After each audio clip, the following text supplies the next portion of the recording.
بسم الله الرحمن الرحيم.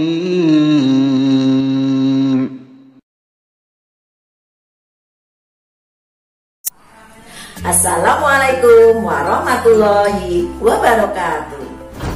Apa kabar anak-anakku yang hebat, solih dan solehah? Semoga hari ini kalian dalam keadaan sehat walafiat. Berjumpa kembali dengan Bu Titi dalam pembelajaran IPS tema 1, subtema 2. Masih ingat pelajaran kemarin? Kemarin kita sudah mempelajari letak astronomis dan geografis Indonesia serta pengaruhnya bagi Indonesia. Ayo, apa? Salah satu pengaruh letak geografis dan astronomis bagi Indonesia? Ya, salah satunya adalah menyebabkan Indonesia memiliki keanekaragaman flora dan fauna. Nah, anak-anakku, Indonesia itu tidak hanya mempunyai kekayaan alam berupa flora dan fauna yang sangat beraneka ragam, tetapi memiliki pula sumber daya manusia atau jumlah penduduk yang cukup besar.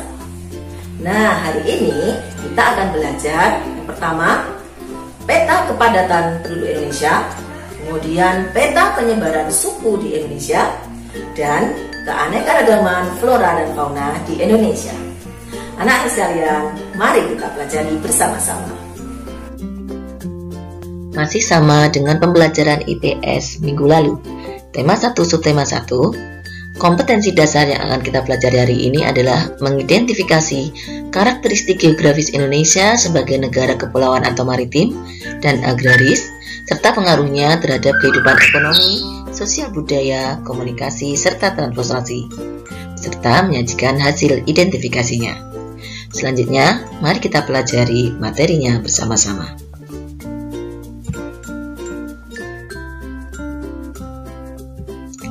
Materi pertama, peta kepadatan penduduk Indonesia. Kekayaan dan keberagaman yang dimiliki bangsa Indonesia tidak sebatas sumber daya alamnya, namun juga kondisi kependudukannya.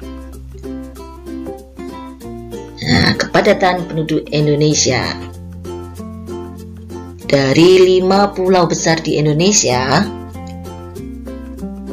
kepadatan penduduk terbesar adalah di Pulau Jawa. Kepadatan penduduk itu adalah jumlah penduduk per satuan luas. Jadi Pulau Jawa itu wilayahnya kecil, tapi jumlah penduduknya paling banyak di Indonesia. Disusul kemudian Pulau Sumatera, Pulau Sulawesi, Pulau Kalimantan, dan pulau yang kepadatan penduduknya paling kecil adalah Papua, karena wilayahnya luas tapi jumlah penduduknya sedikit.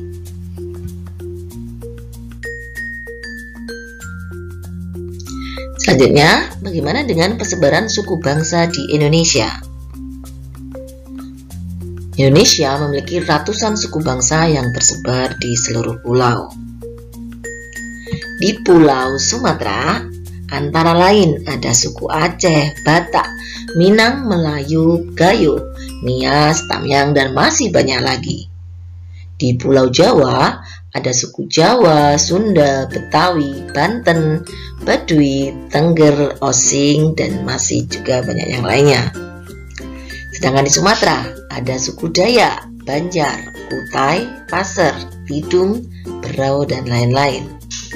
Bagaimana dengan Sulawesi? Ada suku apa saja? Ada suku Makassar, Bugis, Toraja, Mandar, Bentong, Kaili, dan lain-lain. Sedangkan di Pulau Papua, yang paling terkenal nih, suku Asmat. Ada juga suku Dani, Arfak, Amongme, Atori, Bausi, dan masih ada beberapa yang lainnya. Keanekaragaman flora dan fauna di Indonesia. Berdasarkan pendekatan biogeografi, kekayaan flora di Indonesia dibagi menjadi 2 kelompok, yaitu Indo-Malayan dan Indo-Australian. Untuk tipe Indo-Malayan meliputi kawasan Indonesia bagian barat, yaitu Kalimantan, Sumatera, Jawa, dan Bali. Karakteristik atau ciri-ciri flora Indo-Malayan yaitu 1.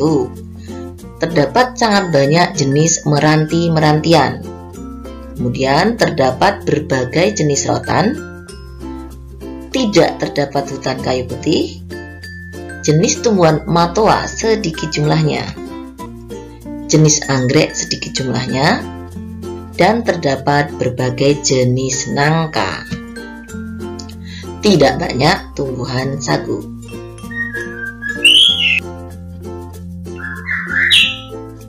Untuk contoh tanaman Indomalayan, meranti ini kayu yang komersial ya. Pohonnya tinggi, besar, dan digunakan sebagai bahan bangunan. Kemudian rotan, anak-anakku pasti sudah tahu apa manfaat rotan untuk mebel, kerajinan, dan lain sebagainya. Kemudian terdapat berbagai pohon nangka. Tentu kalian tidak asing lagi dengan tanaman nangka. Selanjutnya untuk tipe Indo-Australian, meliputi kawasan Indonesia bagian timur yaitu Sulawesi, Maluku, Nusa Tenggara, dan Papua. Bagaimana karakteristik flora Indo-Australian? Yang pertama, kebalikan dari yang Indo-Malayan. Kalau di Indo-Australian, meranti-merantian sangat sedikit. Kemudian tidak terdapat rotan, terdapat hutan kayu putih, terdapat berbagai jenis tumbuhan matoa, banyak sekali jenis anggrek, dan tidak terdapat jenis nangka. Dan tentu saja sebagai makanan pokok di kawasan timur, banyak terdapat tumbuhan sagu. Contoh tanamannya seperti ini tanaman kayu putih. Kalau kalian sering jalan-jalan ke Wonosari, ini banyak juga di daerah Gunung Kidul atau Wonosari. Selanjutnya ada tanaman matoa, ini buahnya cukup enak. Kemudian ada tanaman sagu.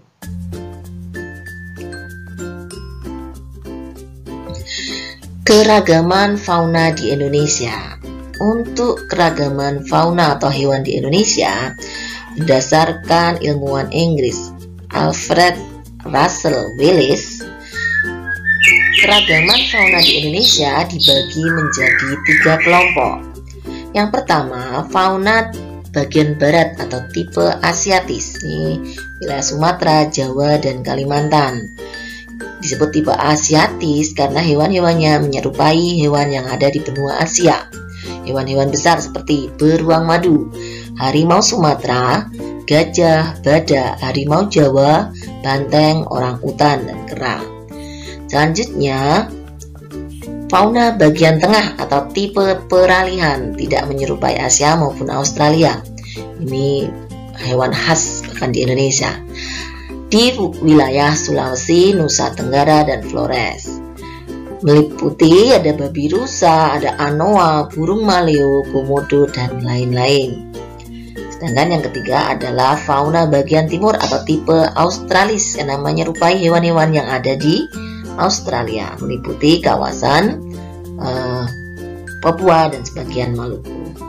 Antara lain ada cendrawasih, kakatua, kuskus, dan walapi. Antara fauna bagian barat dan bagian tengah atau peralihan dibatasi oleh garis Belize, sedangkan antara bagian tengah dan bagian timur dibatasi oleh garis Weber. Ini menurut ilmuwan Inggris tadi, Alfred Russel Wallace. Bagaimana anak sekalian? Kalian bisa memahami pembelajaran yang disampaikan tadi? Semoga kalian semua bisa memahami apa yang kita pelajari tadi dengan baik. Demikian pembelajaran IPS tema 1 subtema 2 hari ini. Mohon maaf jika dalam penyampaian Bu Guru ada kekeliruan yang Bu Guru sengaja. Pesan Bu Guru, setelah ini kerjakan tugas-tugas kalian dengan baik. Selesaikan tugas hari ini pada hari ini juga.